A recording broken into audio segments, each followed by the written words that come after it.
New English school गोदेगाव या शाळेचे principal अंधारे sir, भाणसाहेब, सन्माननीय व्यासपीठ, माझे बालमित्र, वर्गमित्र बरेच बसलेत, स्वप्नील, पुंडलिक, अनिल, सागर, पठाडे. आनंद वाटतोय. 2002 ला 10वी पास आउट झालं सर. त्यानंतर तब्बल 22 वर्षानंतर शाळेमध्ये येते. कदाचित त्याच्या अगोदर इथे येणं नशिबात लिहिलं नसेल असं वाटतंय.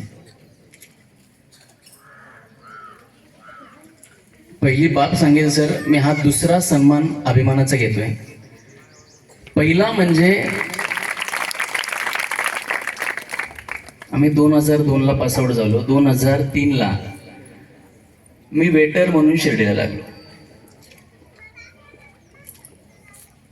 ज्या हॉटेलमध्ये काम करायचो त्या हॉटेलचे मालक होते डॉक्टर अभय शेळके, सिद्धांत आणि स्वराज हॉस्पिटलचे मालक. सर 2003 नंतर प्रवास खूप अवघड होता आणि तो प्रवास आपल्याला शिकवत होता. पण 2016-17 ला माझा चित्रपट रिलीज झाला रेती नावाचा. त्यानंतर मला 2017-18 मध्ये शिर्डीचं मोठं एक अमृततुल्य होतं, त्याच्या उद्घाटन प्रसंगी मला बोलवलं गेलं होतं. असा व्यासपीठ संध्याकाळचा 6 वाजेचा प्रोग्राम होता. समोर बरीच मोठी मंडळी बसली होती. त्या मंडळींमध्ये एक व्यक्तिमत्व होतं, ते म्हणजे अभय शेळके, आणि त्यांच्याच हस्ते माझा सन्मान केला गेला की ज्यांच्या हॉटेलला मी वेटर होतो. आजची जी गोष्ट आहे ती मी आज अपेक्षित पण करू शकत नाहीये की ज्या शाळेने मला घडवलं. प्रथमतः म्हणजे जिथे कुठेही आपण आपलं सर्टिफिकेट घेऊन गेलो 10वी पर्यंतची की न्यू इंग्लिश स्कूल गोदेगाव, पण इंग्लिश येतच नव्हतं. म्हणजे ते चक्क व्हायचे, अरे इंग्लिश स्कूल, इंग्लिशचा विद्यार्थी आहे. म्हटलं नाही सर, मी मराठी मीडियमचा विद्यार्थी, आमच्या स्कूलचं नाव इंग्लिश स्कूल आहे. तर अशा छोट्या मोठ्या गोष्टी बऱ्याच घडत गेल्या. परिस्थिती माणसाला शिकवते. मी तर म्हणतो आज जेवढे विद्यार्थी समोर बसलेत हे बऱ्यापैकी चांगल्या घरातले. आता जेवढे समोर विद्यार्थी बसलेत, किती मुलांच्या पायात चप्पल आहे?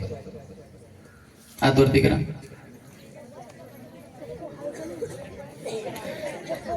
सगळ्यांच्या पायात असेल, बरोबर ना? कदाचित आपल्यामध्ये मस्त सगळ्यांच्या पायात होती का? नाही ना. आमच्या कोणाच्याच पायात चप्पल नसायची. किती मुलांकडे शाळेचे बॅग आहेत? आमच्याकडे वायरची पिशवी असायची. टिफिन किती लोक घेऊन येतात? काय आणतात टिफिन मध्ये? काय आणता खायला? चपाती आणता, बरोबर ना? आम्हाला फक्त ट्रिपच्या वेळी चपाती भेटायची. किती लोक आपल्या वर्ग शिक्षकासमोर चांगले बोलतात?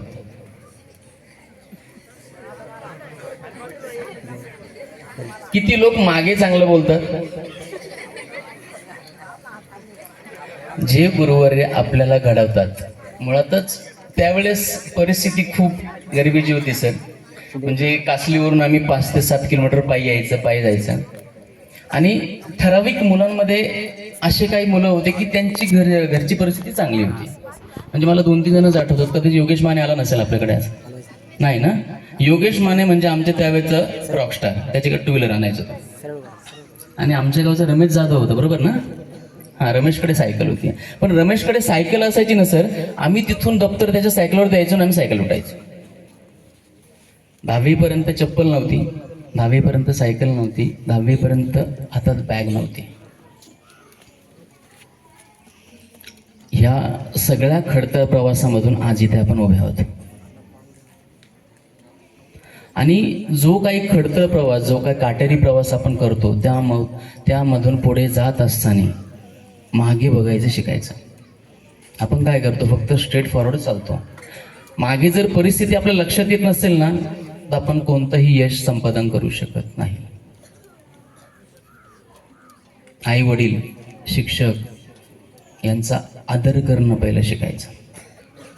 म्हणजे मुळातच आत्ताच्या 20, 22, 25 वर्षानंतर टीचर तुम्हाला खूप सॉफ्ट भेटलेत, सांभाळून घेणारे टीचर भेटलेत. आमचे टीचर सांभाळून घ्यायचे, पण आमचे टीचर काठीने सांभाळून घ्यायचे. म्हणजे सर त्यावेळेस आम्हाला शिंदे आर सर होते, कवडे सर, पीटी सोनवणे ना, हो. तर आमचे शिंदे सर आहे ना, ब्राह्मणगावला राहायचं, ते आमच्या मामाचं गाव. कदाचित आमच्या शिंदे सरांचा आवडता विद्यार्थी मस्सागर होता त्यावेळेस, बरोबर ना. तो बोलेल नंतर मला, तो माझी काय बुराई करत होता, पण आता शेवटी सांगणं महत्वाचं आहे. सर जर इथून शेताजवळून जर जायचे ना, तर नाही, मामाच्या गावाला काहीतरी पाठवायचं म्हणून सरांना आपण सरांजो काहीतरी देऊया, पण त्याबरोबर सरांसाठी एक भाजीची पिशवी द्यायची. पण त्या दिवशी सरांनी आम्हाला शाळेत ठोकलेलं असायचं. काय रे, वडिलांना बोलला का? नाही सर. याने काही सांगितलं का तुम्हाला? नाही. याने आज चूक केली, घरी फटके. दुसऱ्या दिवशी शाळेत आलो, तो घरी सांगितलं ना, इथं फटके. तो जो त्यावेळेस जो मार खाल्लाय, त्यावेळेस ज्या काही गोष्टी समोर आल्यात, त्या गोष्टी आपण समर्थ होतो फेस करायला, त्याचं फळ हे आज आहे. ज्या शाळेत आपण शिकतो तिथून आपण काय घेतलं पाहिजे, सामाजिक ज्ञान काय घेतलं पाहिजे, थांबायचं नाही. आता तर खूप सोयी उपलब्ध झाल्यात. सोशल मीडिया तुम्हाला समोर आलंय. सोशल मीडियाचा चांगला वापर करायचा, वाईट गोष्टी त्यातून बाहेर टाकायच्या, रील कमी बघायच्या. कोण कोण इंस्टाग्राम वापरते? हात वर करते.